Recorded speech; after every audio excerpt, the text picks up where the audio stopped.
Dear stars, they say in my part of the world, and welcome from me, the Cornish morning, to my YouTube channel. I trust you're well and interested in learning how to create your first spreadsheet. Today, we're going to create a report on student scores.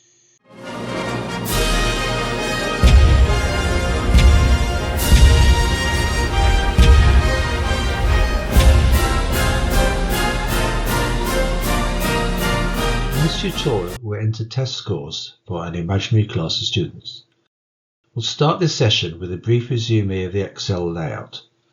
Then the key to all spreadsheet work is entering data into cells. So we'll enter our students' names and test scores.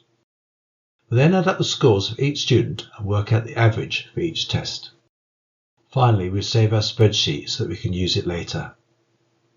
In the following tutorials, we'll format and analyze the tests to produce the final spreadsheet. Having clicked on your Excel icon or searched for it in the search bar and open up Excel, you're presented with this screen. We're going to start by choosing a blank workbook. So just a quick refresher. At the top we have the option to autosave, which I've currently got turned off. It doesn't matter if you have yours turned on. We have the little save icon, which looks like an old style floppy disk for those who remember it. We have the undo and redo buttons, which are currently greyed out because nothing's available. We'll skip the next one as you haven't got one of those showing probably, and we have got a title of Book 1 Excel, which Excel has very kindly given it as a name. We'll obviously change that before we save it. Then we have the ribbon. We're currently set on the home ribbon. So for example, you've got the fonts group, which is currently selected to Aptos Narrow, font size 11. We haven't got it bold, italic or underlined. We haven't got it coloured yellow, and we haven't got the font in red. We've obviously got a lot of other options we have here. We've got the insert options, we've got the page layout, got the formula for example. Don't worry about all these icons. We will learn these slowly over time and you'll slowly get used to them. Don't worry about that. Let's go back to home. Now I've currently got mine set full width. If we were to narrow it, then you can see that some of these icons have changed as they narrow. If we keep narrowing it, we'll eventually get to the font one. Look at the font one. It's changed shape already. Keep changing shape, and finally it goes just to font, the big letter A and the black line under it. It's best to have these maximised so you can follow on what I'm doing. At the bottom we've got a sheet called Sheet 1. It's the only one we've got available at the moment. So what we're going to do now is we're going to save this, and then we're going to create our data set. So we're going to get a save because it doesn't already exist. It hasn't got a proper name. We're going to give it a name. We'll call it My First Spreadsheet. Save it where you want. Appropriate location for you. Lots of different places you could put it. Put mine under Excel Smith, and we're going to save that. So having saved our worksheet, I've now zoomed into the top left hand corner to make it easy for you to see what I'm doing. On the right hand side you've got a special panel which I have created for you. You will not have this, but this panel shows you keystrokes that I'm doing, so that if you ever get left behind or you're not quite sure what I've said, you'll have a clear set of instructions as to what has happened.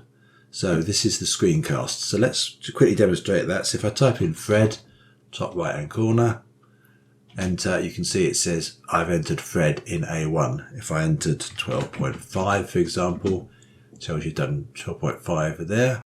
Let's add 10. I'm going to put a sum in here.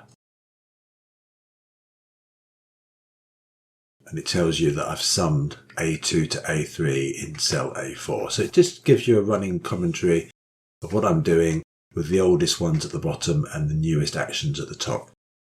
Just going to clear those for you. So today we are going to create some student scores for some random students. So the first thing we need to do is put the headings in for this little table we're going to do. So I'm going to type in the word name. I want to move to cell B2, so I'm going to use the right arrow just to move across one. And notice the screencaster said I've entered name in A1. The next one I'm going to do is reading. And likewise, right arrow just to move it across. Copy along the ones I'm doing, put into math or maths if you prefer.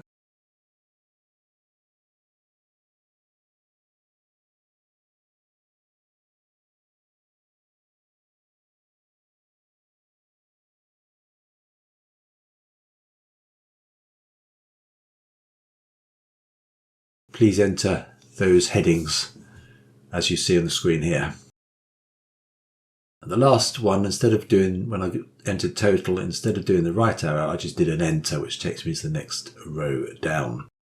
Now I can either hit the arrow keys, left arrow keys to go to cell A2, where I can start entering the names, or I can click on A2 with the mouse, or I can go end and right to go to that position. All those options are valid, it doesn't really matter. I will later be recommending that you keep your hands on the keyboard rather than using the mouse a lot. So the first person we're going to enter is Tom Jones. So Jones is his surname and his first name is Tom. I'm going to put a reading score of 0.77, right arrow, 0.86, 0.36 for maths. So copy along as you see I've done here. So I'm going to enter the next one. I'm going to go end and left arrow to get to the next person. Next person I want to enter is Peter Piper. So his surname is Piper. First name is Peter. Right arrow. And just invent some numbers. Now, these are percentages. So they should be between 0 and 1. It doesn't really matter what they are, just invent some. Right, so you get the idea. Enter about another 12 people. Invent people wherever you fancy, give them scores, whatever you like, it doesn't really matter. I'm going to speed this up. You don't want to see me slowly typing things in, do you?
We've entered lots of people, lots of names. Hopefully you've got those right.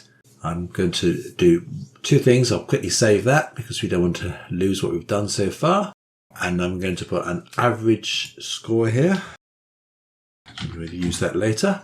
I want to tidy this up. I'm not going to make it look pretty. We'll do that later on when we've done our analysis, because we follow a process called DAPA. So this is the data phase. Analysis phase is next. Then we present it. That's when we really tidy it up. That's the first three parts of DAPA. But we need to be able to read this clearly. And the first thing you notice is you can't actually read the names very well because the column's too narrow. So I want to change the width of all this column so I can read it. So if I take my cursor here and we take it up, it changes to an arrow. You can see that the letter A has now gone a deepish blue. If I move it slowly to the right, it will change shape. And it's now a vertical line with two horizontal arrows on it, which says I can change the width. If I hold the left mouse button down, drag it across and let go, you see the width has changed, but it isn't still quite wide enough. So there's an easier way of doing this. We do exactly the same. We take the cursor up to letter A. It's gone deep blue again. Move it across until we get that enlarge arrow combination, and we double click. Excel has now widened that column for you right the way across, which is what we want. Now we can do the same with these headings. And if we double click here, it's made an attempt, but it hasn't quite got it right. The verbal reasoning and spatial reasoning are rather wide. So we're just going to drag and highlight both of those, put the cursor on so we get the enlarged one, and we'll slowly drag it to the right. And that looks better. Now the reason that's worked is we've got wrapping turned on. Now you may have wrapping turned off. Move your cursor up to this symbol that says wrapping. Hold it there, it says wrap text. It gives you a hint of what the thing's about. So it's telling you wrap extra long text. So we'll turn it off for a minute. If we try this again now with that turned off, you can see that it's wrapped it to the full width of this thing, which is not what we want. And if we narrow this, it's not worked. So if we turn wrapping back on, you can see it's wrapped around neatly, so you can read everything.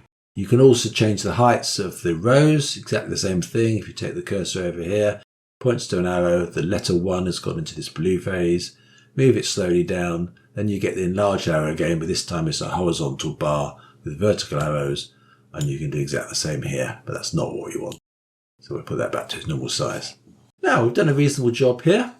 A number of things I don't like. One is I've managed to spell Horatio Nelson wrong. So we click on Horatio Nelson. We can either then double click on this cell here and change it here, Horatio. Oh, that's still wrong. The other way of doing it is to click on it. It's on the edit bar up here, so I can go and change it here, Horatio. Now I want to add a total, and I want to total up all of those for Tom Jones. The easiest way of doing that, up here we've got the sigma, which you might remember for your maths is the total. It's the sum command, so we click on that. Excel has guessed that I want to sum up B2 to F2. You can see there in bold, highlighted in blue with a little, what I call marching ants going around it. So Excel's guessed that I want to add up those ones, which is correct. That's what I want to do. So it's given me a total of 3.11. I can double check that. If I just hold the left mouse button down and drag across, down the bottom it tells us the average is 0.62. I've got 5 cells selected and the total is 3.11, which is what I've got here. So let's repeat that. So we're going to do exactly the same. We're going to sum up Peter Piper. Click the sum. If I'm happy with it, I enter. I can do that for each of the students. However, there is an easier way of doing it. If I click on here, you can see at the bottom right hand corner there's a tiny little handle, little square. Carefully move my mouse over there until it changes shape to a dark black cross. I can left mouse button, hold that, drag the cursor down, and it'll fill all of those all the way through. So let's have a double check. The cell G14, at the top it tells me I'm summing B14 to F14, which is exactly what I want. Let's do the same for averages. So I'm going to highlight these ones, go to sum up here, but instead of hitting the sum, I'm going to hit the little down arrow and I'm going to hit average. And it's calculated the average for each of those. So let's look at this first cell here. It's going to average B2 to B15. If you find it difficult to read these, B2 to B15, the easiest way is if you click up here, they'll actually highlight it all for you, averaging those cells. So that's looking good, but I've got some weird numbers here. These are percentages, and that's just showing 0.77. That's showing 1. I think it should be showing 100. And these numbers down here are just weird. So let's turn them all into percentages. So what I want to do is I'm going to left mouse button down, hold it down, drag it all the way across. So I've got all of those highlighted. Now remember, I'm not trying to click there. I don't want that. I want the big white cross. All those highlighted, so I've set this whole range. What I want to do is turn those into percentages. I have a sign up here, which is percentage sign. And hey presto, everything's turned into a percentage, which is what I want. By default, Excel is not showing any decimal places. If I wanted to change decimal places, I can hit this one, which would add another decimal place and another. Or I can go back to where it was. That's actually what I want. I don't want to show decimal places. So I'm quite happy with that. Oh, I've got a mistake here. Just realised Bob Cratchit should be 0.81. We're now ready for the next phase, which we'll cover off in the next lesson. So before we do that, we better save it. I hope you've enjoyed and learnt something from this Foundation Excel tutorial on data entry. If you have, then please support this channel by clicking like, and if you want to see other material on this channel, then please subscribe. A link to the next video in the series, where we'll analyse and format the test results, is on screen. Keep in touch, and I hope to see you soon.